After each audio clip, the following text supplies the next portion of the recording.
Salut tout le monde, c'est Axel, j'espère que vous allez bien. Moi ça va toujours super. Hein. Aujourd'hui on va faire le Titan Bestial en version Among Us. Mais avant ça, j'aimerais vous faire la présentation d'une petite chaîne YouTube qui est Océane Age, j'espère bien le prononcer. Donc sur sa chaîne elle fait du dessin un peu comme moi, sauf qu'elle elle fait plutôt des décorations, des illustrations, des portraits et dessins réalistes. Et des décorations de Noël aussi. Et bien sûr, il y en a encore pas mal à dire. Tout ça pour dire que qu'elle est variée, même si j'ai déjà dit. Et c'est aussi du coup très intéressant car ça touche à plusieurs types de personnes. Donc voilà, je ne peux que vous conseiller.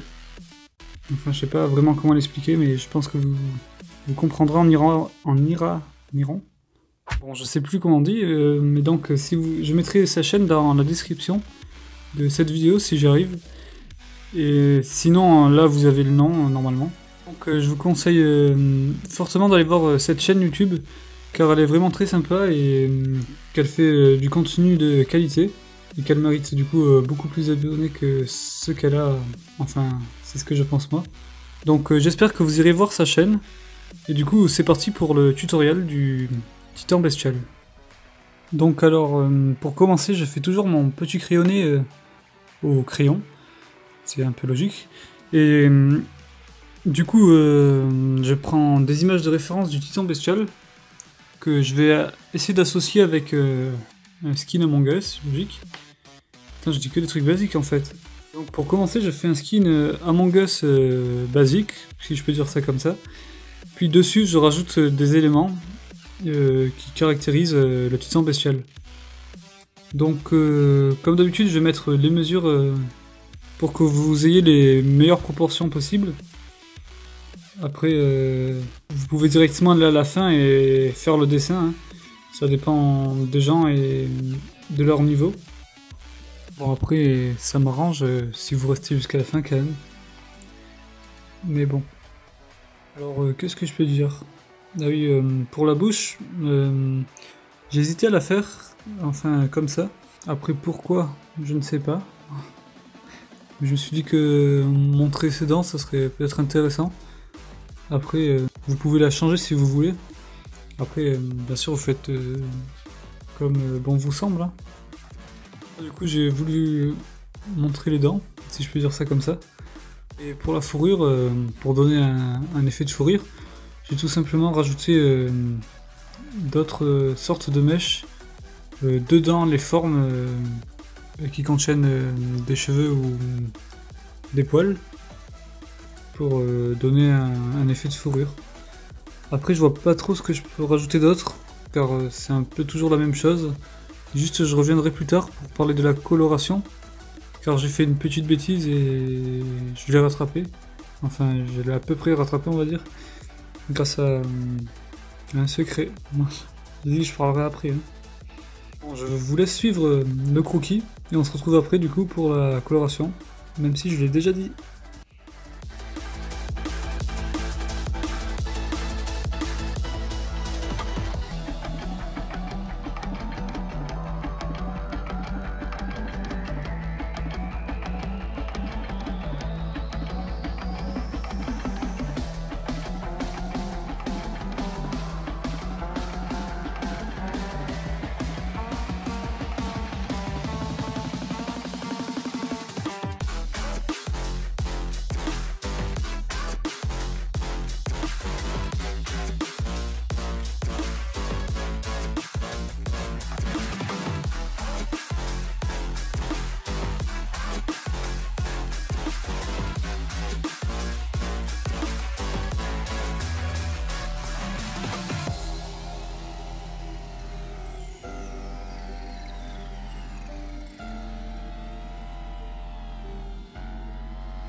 Donc cette fois pour la coloration, j'ai voulu tester les aquamarqueurs de chez Action.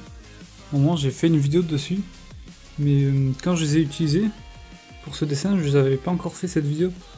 Donc je savais pas trop à quoi m'attendre. Et du coup, une petite catastrophe est arrivée. Hein. Bonjour, je suis petite catastrophe. Non, il n'y a pas de petite catastrophe. Est-ce que je vais mettre ça au montage? Bon, je verrai, on va essayer d'assumer. Hein. Donc ils sont bien, mais de toute façon j'ai déjà fait cette vidéo dessus, du coup je vais pas en parler plus. Donc pour les rattraper, donc ce qui est en bleu, je sais jamais comment l'appeler. Bon, je vais appeler ça un casque, mais je pense que vous voyez de toute façon c'est la seule chose qui est en bleu dessus le dessin, alors vous pourrez pas le louper. Donc, avec ces fêtes là, j'avais essayé de faire un dégradé avec de l'eau. Mais je m'en suis pas du tout bien sorti, et vu que j'avais mis de l'eau un peu en dehors de la zone, ça avait bien bavé au bord. Donc pour essayer de rattraper ça, j'ai utilisé des pastels secs, car ils recouvrent très bien une surface lorsqu'elle est sèche. Quand je dis sèche, ça veut dire qu'on n'a pas utilisé déjà d'aquarelle dessus, de pastel sec dessus. Du coup j'ai utilisé du blanc et du bleu, pour aussi refaire un dégradé de ce casque. Et donc c'est vraiment très pratique pour faire des dégradés, et je sais pas s'il y a mieux, parce que franchement il y a juste à mettre deux couleurs à côté, et là, tu passes ton doigt ou un autre outil que je ne connais pas le nom et que je n'ai pas, et le dégradé se fait vraiment tout seul. Et ensuite vous pouvez rajouter encore des couleurs par dessus si ça ne vous plaît pas. Donc voilà, bon c'est pas vraiment le sujet de la vidéo, mais voilà. Donc ça sera tout pour cette vidéo. J'espère qu'elle vous aura plu, que vous serez arrivé à faire ce dessin, même si quand je vous dis ça, la vidéo n'est pas encore finie. Ah, et aussi, je risque de plus pouvoir faire de vidéos pendant un petit moment, car j'ai repris les cours depuis un petit moment là. Je tourne cette vidéo en avance, on est le... je sais pas quel jour on est. Ah oui, on est le 10 mars, et donc j'essaierai de faire de mon mieux pour revenir le plus tôt possible, et voilà. Hein. En tout cas j'espère que vous m'attendrez, et que vous n'allez pas vous désabonner. Hein. Bon bien sûr, pendant mon temps d'absence, je vais essayer de tout faire pour gagner du temps quand même sur des futures vidéos. Peut-être que je m'enregistrerai même si je sortirai pas la vidéo directement, comme je l'ai fait pour celle-là. Et de grandes vidéos arriveront prochainement, en termes de semi-animation. En ce moment je travaille un peu sur le scénario d'une petite histoire, donc j'espère que ça vous plaira. Bon, je dis ça mais c'est dans un bon moment déjà. Enfin, même moi je sais pas quand ça sera, mais voilà. En tout cas, encore merci d'avoir regardé cette vidéo, et à la prochaine, ciao!